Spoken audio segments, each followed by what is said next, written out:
ধৃতরাষ্ট্র তার 101 জন্মে ফিরে গিয়ে দেখলেন সেই জন্মেও তিনি ছিলেন একজন রাজা। তার রাজাদের একটা মনে মনে ইচ্ছে হয়, বাসনা হয়, সেটা কি না মাঝে মধ্যেই তারা মৃগয়ায় যান শিকার করবার জন্য। তার সেদিনও রাজার মনে বাসনা হলো আমি মৃগয়ায় যাব, তাই মৃগয়ার উদ্দেশ্যে তিনি বেরিয়ে পড়লেন। আর মৃগয়া করতে করতে করতে করতে মৃগয়াটা হলো একটা নেশার মতো করছে, করতে করতে করতে করতে কখন যে সূর্য অস্ত চলে গেছে, অন্ধকার নেমে এসেছে, তা তিনি নিজেও বুঝতে পারলেন না। এবার যখন তিনি তার রাজপ্রাসাদে ফিরবেন, পথ খুঁজতে যাবেন, তিনি আর পথ খুঁজে পাচ্ছেন না। তা তিনি তো রাজা, তার অগাধ বুদ্ধি, তিনি তার বুদ্ধি দিয়ে ভাবলেন এই অন্ধকারে বনের পথ খোঁজা আমার পক্ষে অসম্ভব, তাই আজ তো আমি আমার রাজপ্রাসাদে ফিরতে পারবো না। তাই আমি করবো কি, আজকের রাত্রিটা এই বটবৃক্ষের তলদেশে আমি আশ্রয় নেব। তাই করলেন, রাজা নিলেন বটবৃক্ষের তলদেশে আশ্রয়। আর সেই বটবৃক্ষে বাস করত কে? সুখ আর শারী, তাদের 100টি শাবককে নিয়ে, 100টি সন্তানকে নিয়ে। তা সুখ শারী লক্ষ্য করছে যে রাজা বৃক্ষের তলদেশে দাঁড়িয়ে আছে ঠিকই, কালটা ছিল তো শীতকাল, তাই বনের বাতাসে শীতে রাজা থরথর করে কাঁপছে। তা সুখ তখন শারীকে বলে উঠল, শারী, ও শারী, দেখো যে রাজ্যে আমরা বসবাস করছি সে রাজ্যের রাজা আজ শীতে কত না কষ্ট পাচ্ছে। তা শারী, আমরা কি পারি না ওই রাজাকে শীত থেকে একটু আরাম অনুভব করাতে? শারী বলে উঠল, সুখ, তুমি এখন কিভাবে রাজাকে সুখ দিতে পারবে, কিভাবে তাকে তার গরমটা অনুভব করাতে পারবে? শারী, আমি যখন বাসায় ফিরছিলাম, দূরে এক কামারশালায় জ্বলছিল আগুন। তাই সেই কামারশালা থেকে যদি 1 খণ্ড আগুন এনে আমি রাজার সামনে ফেলতে পারি, নিচে আছে শুকনো পাতা, আর সেই পাতাগুলো আগুনের পর্শে জ্বলে উঠবে, আর রাজা তখন আগুনের তাপে তার শীতটাকে নিয়ন্ত্রিত করতে পারবে। যেই কথা সেই কাজ। সুখ করল কি, 1 খণ্ড আগুন এনে ফেললো রাজার সামনে, নিচে ছিল শুকনো পাত্র, আর সেই শুষ্ক পাত্রগুলো জ্বলে উঠল, রাজা শীত থেকে তার আরাম অনুভব করালেন। বেশ কিছুক্ষণ অতিবাহিত হয়ে যাবার পর সুখ শারী আবার লক্ষ্য করছে রাজা ক্ষুধার জ্বালায় বড্ড কষ্ট পাচ্ছে। আহা, সুখ তখন শারীকে বলে উঠল, শারী, ও শারী, দেখো যে রাজ্যে আমরা বসবাস করছি, যে রাজ্যে বসবাস করে আমরা আমাদের 100টা সন্তানের মুখে আহার তুলে দিচ্ছি, আমরা নিজেরা জীবিকা নির্বাহ করছি, সেই রাজ্যের রাজা আজ ক্ষুধার জ্বালায় কত না কষ্ট পাচ্ছে। তা শারী, আমরা কি পারি না রাজার এই ধর্মী প্রবৃত্তি করতে? শারী বলে উঠল, সুখ,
100টা সন্তানের দেখাশোনা করো, আমি গিয়ে ঝাঁপ দিচ্ছি ওই জ্বলন্ত আগুনের মধ্যে। তাই সুখ করলো কি, ঝাঁপ দিল ওই জ্বলন্ত আগুনের মধ্যে। আর ঝাঁপ দেওয়ার সাথে সাথে সুখের দেহটা জ্বলে পুড়ে ছারখার হয়ে গেল সুখের মৃত্যু। আর রাজা বললেন কি, সুখের ওই পোড়া মৃত দেহটা ভোজন করার পর যখন তার উদর পরিপূর্ণ হলো না, মনে মনে রাজা ভাবল কি, যে এই বনবৃক্ষে নিশ্চয় আরো অনেক পক্ষী বসবাস করে, আর আমার কাছে আছে তীর ধনুক। আমি করবো কি, ওই তীর ধনুক দিয়ে একটা একটা করে পাখি হত্যা করবো, আর তাদের আগুনে পুড়ে ওই মৃত দেহটা ভোজন করার পর আমি আমার উদর পরিপূর্ণ করব। তাই করলো কি, স্বামীর দুঃখে, স্বামীকে হারিয়ে নয়নের জল ভাসাতে ভাসাতে শাড়ি বসেছিল ওই বৃক্ষের ডালে। আর সেই রাজা করলো কি, ওই শাড়িকে লক্ষ্য করে ছুড়ে দিল একটা তীর। আর যেই একটা তীর তিনি ছুড়ে দিলেন, সেই তীরটা গিয়ে লাগলো কোথায়, শাড়ির দুটো চোখে। শাড়ি মারা গেল না, কিন্তু শাড়ি হয়ে গেল অন্ধ। আর দৃষ্টি শক্তি হারিয়ে গেল, সে আর চোখে কিছু দেখতে পাচ্ছে না। আর এদিকে রাজা যখন দেখলো শাড়ি পড়ল না জ্বলন্ত আগুনের মধ্যে, তিনি তখন দ্বিতীয় স্বরে নিক্ষেপ করলেন তার ওই 100টি সন্তানের বাসাকে লক্ষ্য করে। আর যেই দ্বিতীয় স্বরে নিক্ষেপ করলেন, ওই দ্বিতীয় স্বরের আঘাতে সুখ শাড়ির 100টি সন্তান সহ ওই বাসা সহ পড়ে গেল জ্বলন্ত আগুনের মধ্যে। হয়ে গেল 100টা সন্তানের মৃত্যু। আর এদিকে ওই বৃক্ষের ডালে বসে শাড়ি বলে উঠল, বা রাজা বা, তোমার জবাব নেই রাজা, তোমার জবাব নেই। তুমি পথ হারিয়ে বনবৃক্ষের তলদেশে আশ্রয় নিয়েছিলে, তুমি শীতে কষ্ট পাচ্ছ দেখে আমার স্বামী সুখ আগুন এনে ফেললো তোমার সামনে, যাতে তোমার শীতে কষ্ট না হয়। রাজা, তাতেও তোমার শান্তি হলো না। তোমার ক্ষুধা নিবৃত্তির লাগে সুখ ঝাঁপ দিল ওই জ্বলন্ত আগুনের মধ্যে। আমি চোখের সামনে দেখলাম আমার স্বামী ওই জ্বলন্ত আগুনের মধ্যে পুড়ে সে মারা গেল। তার মৃত দেহটা তুমি ভক্ষণ করলে রাজা, তাতেও তোমার শান্তি হলো না। তুমি করলে কি, ওই স্বর নিক্ষেপ করে আমাকে করে দিলে দৃষ্টিহীন। আজ আমি চোখে কিছু দেখতে পাচ্ছি না রাজা, তাতেও তোমার শান্তি হলো না। ওই দ্বিতীয় স্বর নিক্ষেপ করে আমার ওই 100টা সন্তানকে ফেললে ওই জ্বলন্ত আগুনের মধ্যে। হয়ে গেল তাদের মৃত্যু। তাদের ওই চিৎকার আমার কানে বেজে উঠল, কিন্তু আমি মা হয়ে আমার সন্তানদের আমি বাঁচাতে পারলাম না রাজা।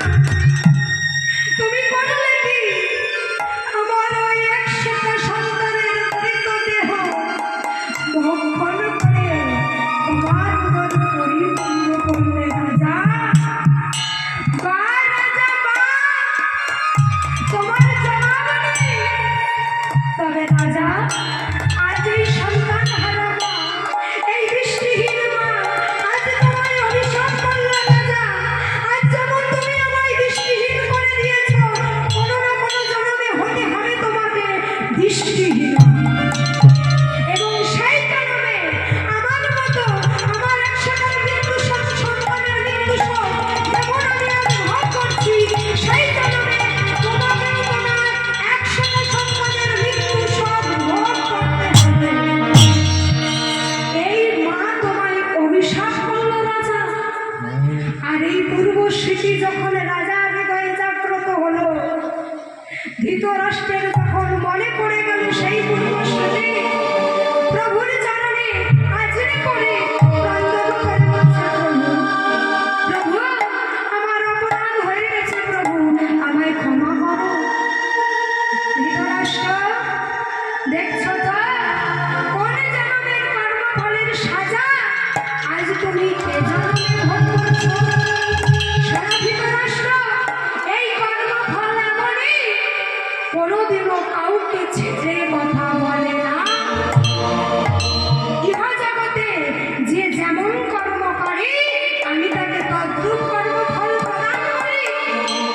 তুমি 101 জন্মে অপরাধ করেছিলে, সে ফল আজ তুমি এ জন্মে ভোগ করছো। এই কর্ম ফল তোমায় ছাড়বে না, এ জন্মে হোক, পরজন্মে হোক, বা 101 জন্মে এসে হলেও কর্মের ফল ঠিক তোমায় ভোগ করতে হবে। আমাদের সকলকেই কর্মের ফল ভোগ করতে হবে মা। যদি ভালো করি ভালো, আর খারাপ করলে খারাপ। তাই চেষ্টা করুন। এ মানব জন্ম আমরা পেয়েছি 84 লক্ষ জনি করিয়া ভ্রমণ, আর এ মানব জন্ম হলো ভজন সাধন করার জন্ম। এ জন্ম ঘুরে বেড়ানোর জন্ম নয়, আর ঘুমিয়ে কাটিয়ে দেওয়ার জন্ম আমাদের নয়। আমাদের কলিহত মানুষের আয়ু হলো 100 বছর, আমরা 50 বছর ঘুমিয়ে কাটাই। তাহলে বলুন তো, যে দেহ পেলাম ভজন সাধন করবার জন্য, আমরা সেই কর্মটা করলাম কখন? আর ভগবানের সেবা করতে পারলাম না, কিন্তু ঘরে যদি একটা অঘটন ঘটে যায়, ভগবানকে দোষারোপ করতে আমরা কিন্তু কেউ ছাড়ি না। ভালো যখন কিছু হয় তখন আমি করেছি, আমি, আমার অহংকার, এটা আমি করেছি। আর খারাপ কিছু হলে কপালে নেই, গোবিন্দ দেয়নি, তাই হয়নি, তখন গোবিন্দের দোষ হয়ে যায়। আর ভালো করলে তখন আমি করেছি। এই হলো আমাদের কলিহত জীবের অবস্থা। সুদামা জানে, আজ আমি নিজে কর্ম করে যদি এদের শিখিয়ে না দিই, এ কলিহত জীব কোনোদিনও ভালো কোনটা খারাপ কোনটা বিচার করে কর্ম করবে না। নিজেদের ভালো এরা নিজেরা বোঝে না, লোকে যেটা বলে সেটাই এরা শুনে চলে। তাই আজ আমি নিজে কর্ম করে